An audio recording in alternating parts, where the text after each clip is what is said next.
Hey Business Besties, today I'm going to give you guys a quick tutorial on how to write tweets that make money. I already kind of pre-recorded me writing the tweet, so I'm just going to do a voiceover explaining why you should and should not do certain things. Just to give you guys, a little extra help today since it's Money Making Friday. If you enjoy this video, then you will definitely enjoy the content marketing guide. This is just a quick snippet of everything that I actually go over within the guide. So if you like it, make sure you scroll down to the description box and buy the book. It'll come to you via email. If you want the hardcover, then that's an option for you as well. So let's just go ahead and dive right in.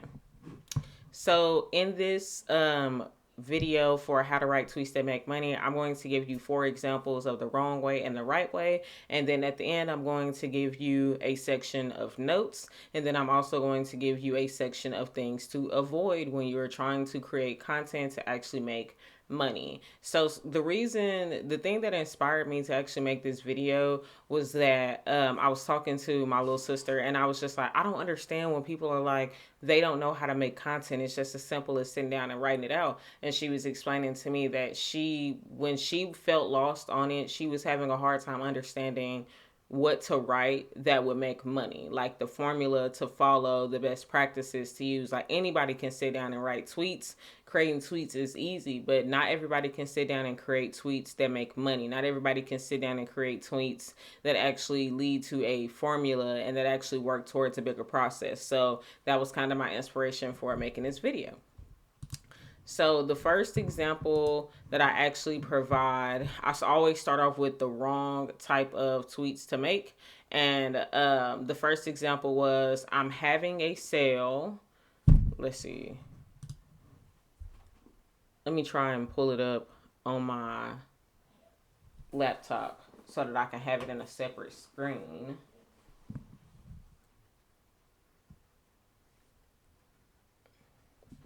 All right, so the first tweet that I actually wanted to share with you guys was, I'm having a sale. Here's 30% off, and then you share the link to that specific product. Let me tell you why this is wrong. First of all, when people first get acquainted with your brand, they do not care that you're having a sale. Like, that adds absolutely no value to them. It does absolutely nothing for their life. So when you are first getting started, you need to focus on sharing educational, valuable content. You need to focus on outbound marketing, which means that you have to focus on community building and outreaching people and then bringing them back in. Once you draw people back into your community, you need to focus on nurturing them. When you nurture people to a certain degree, they fall in love with your brand, and then you can start sharing content that's like, here's a 30% off sale, I'm having a flash sale. You can start doing things like that once you nurture and grow your community. But in the beginning, you really want to focus on educational content. So instead of saying, I'm having a sale today, here's 30% off, share a link. Instead, you would say, here's 3 tips to help you with XYZ. And then you'll do a short Twitter thread. And in that Twitter thread, you might share 3 tweets.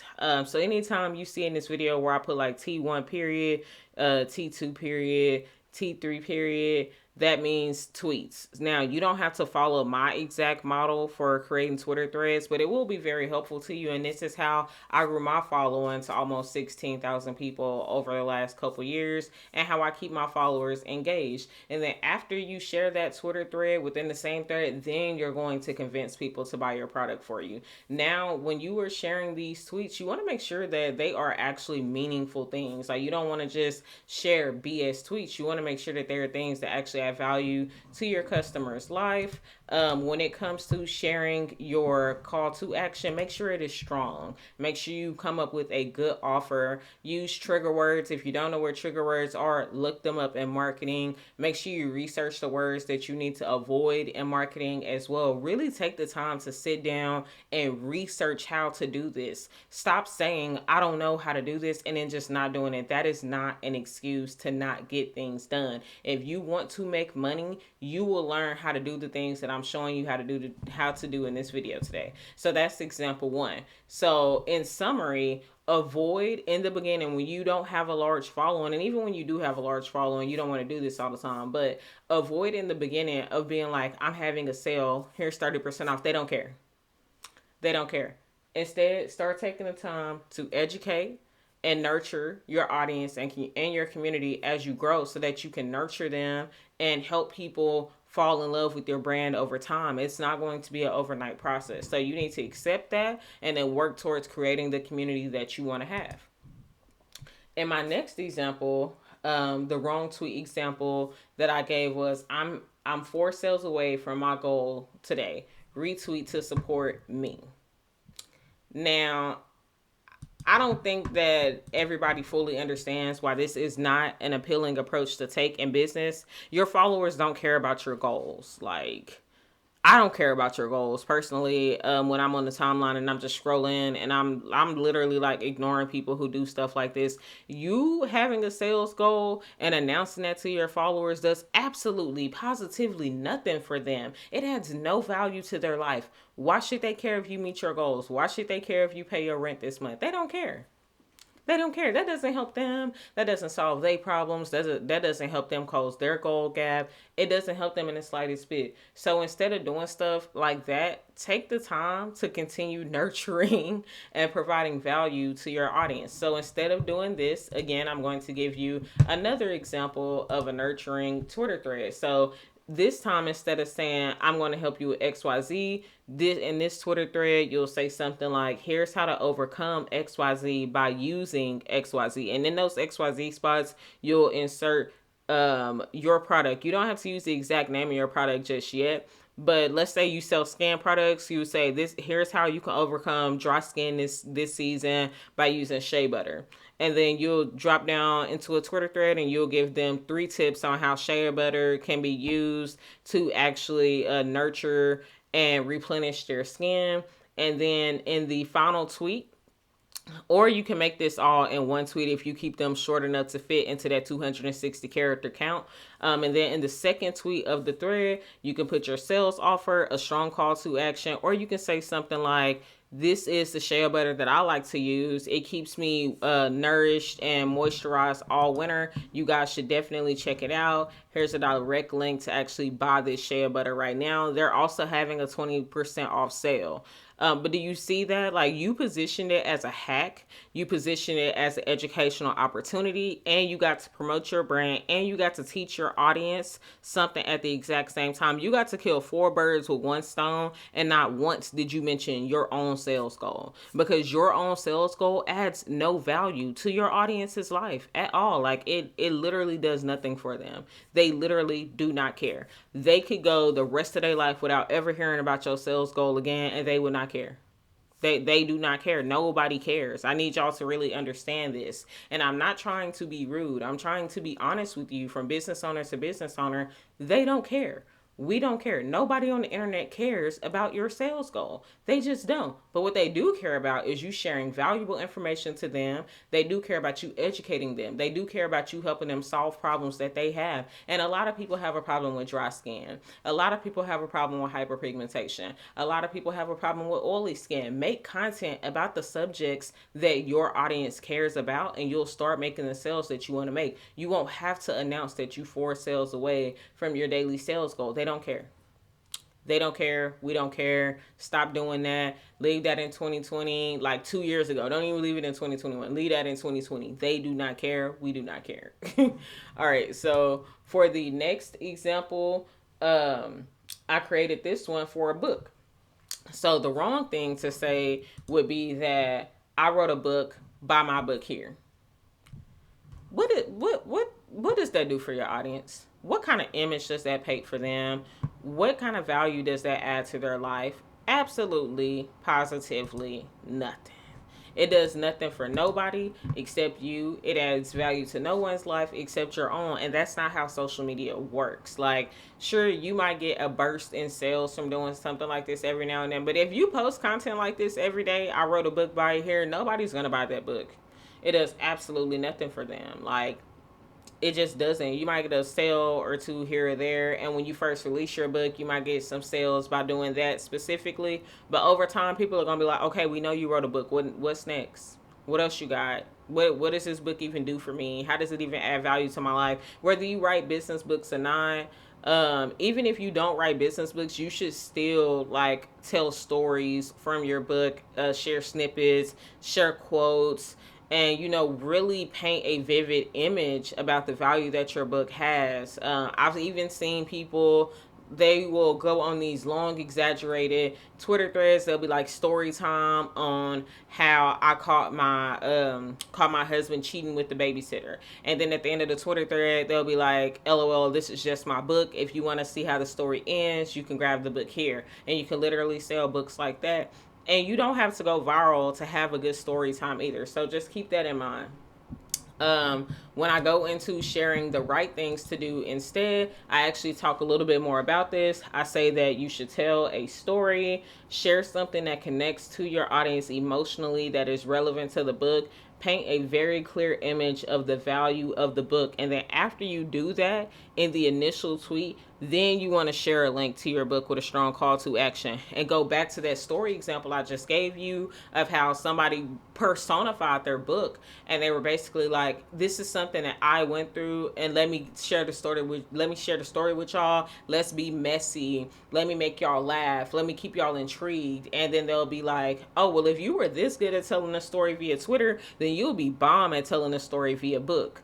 So let me go ahead and buy your book. And that's literally the mindset behind it. So when they get to the point of sharing that call to action to convince people to buy their book, the people are already sold on the book. They do not have to work on selling the book anymore. They're already sold on it. But do you see the difference in the approach? There's a big difference in saying, I wrote a book, buy it here, versus telling me a story from the book, sharing something that connects to your audience emotionally, that is relevant to the book, and painting a clear image of the value in the book. Those are three completely different things from just saying, I wrote a book, buy it here so I can get paid, so I can benefit, so I can make money passively, so I can meet my sales goal. When you stop focusing on I and me, and you start focusing on the viewer, you'll start to see a big difference in how people engage with you, how many shares you get, how many comments and likes you get, and more importantly, how many link clicks and sales that you get. All right, so we have one more example that I'm going to share with you guys. And in this example, it's also about a book. And I said, my book can help you with XYZ. Okay, and how do I know that? That's all you got for me? That's all you gonna say? Nothing else to even, like remotely try and prove the claim that you just made to me? That's all? That's it? So I don't think that you should do that. Instead, I think you should say something like, if you're struggling with XYZ, here's a solution. And then you insert the picture of the book, and you can create like 3 bullet points on that tweet on how the book solves that problem. And then skip down into a second tweet, and then you share a direct link to the book plus a strong call to action. That's a big difference from just claiming my book can help you with XYZ to actually showing you how my book can help you with XYZ. Get away from saying what specifically your product or service or book can do, and explain the how it's going to do those things. Because you will always, when you start sharing the how, you'll always be able to appeal to people who are missing the how. There are plenty of people who know what their problem is, who know what they're lacking, but they don't know how to overcome it. And people will pay you for the how. They will buy your products for the how. So just keep that in mind. Now, that was my 4 examples that I'm going to provide for you guys today. Outside of that, I'm going to go into sharing just some really simple notes with you. So something that I want you to keep in mind is that you need to tell stories. You need to let people know that you understand their pain points. You need to explain what you have, how what you have solves problems that your viewers and customers have. Get used to sharing your expertise via tip-based and educational content. Get used to sharing quotes and snippets from your books, your blogs, your YouTube videos, your podcast episodes to help you drive that traffic back to it. Get used to using your own content as clickbait instead of only trying to get people to buy your stuff by directly sharing links to whatever it is you want them to buy. Let people know, let people get to know you via learning how to be social on social media. Um, that is something that a lot of people really need to work on. You need to get in the habit of engaging with others to get people to get in the habit of engaging with you. The people who get the best engagement on social media are often the best engagers. So that's something that you should keep in mind. I skipped down here a little and I started focusing on things to avoid. My first tip was to focus on how them buying the book or your product only benefits you. You need to really avoid that. Nobody cares how it benefits you. Like, everybody knows that if we buy your book, you're going to get paid. Everybody knows that if we buy your product, it's going to help you meet your sales goals. So stop focusing on that in your content. Again, nobody cares. You also want to avoid focusing on your own goals, because when you do that, you basically put your readers and your audience's goals on the back burner, and they're kind of like, okay, well, what about me? How do I benefit from this? You should stop making every sales post open as a sales post. You got to learn how to do indirect marketing. There's a difference between direct marketing and indirect marketing, and you got to learn the difference, and you got to learn how to master both of them. For notes, let people get to know you via learning how to be social on social media. You also need to get used to showing up every single day and commit to this for 6 months to really see a difference and get a real return on your investment. Then, for things to avoid, stop being so direct with trying to close the sale in the first tweet every single time. Every post does not have to be a sales post. Every post does not have to be directly related to the products that you have on your site. Every post does not need to link back to your site. It's okay to share content that is not directly relevant to your business. You should be sharing a well-rounded lineup of content of things that your audience is interested in. You should be sharing content that your audience loves, and that they enjoy, to just and naturally get them to getting used to sharing your content and engaging with you. You should show people that you are a well-rounded brand and a well-rounded individual who can touch on multiple topics.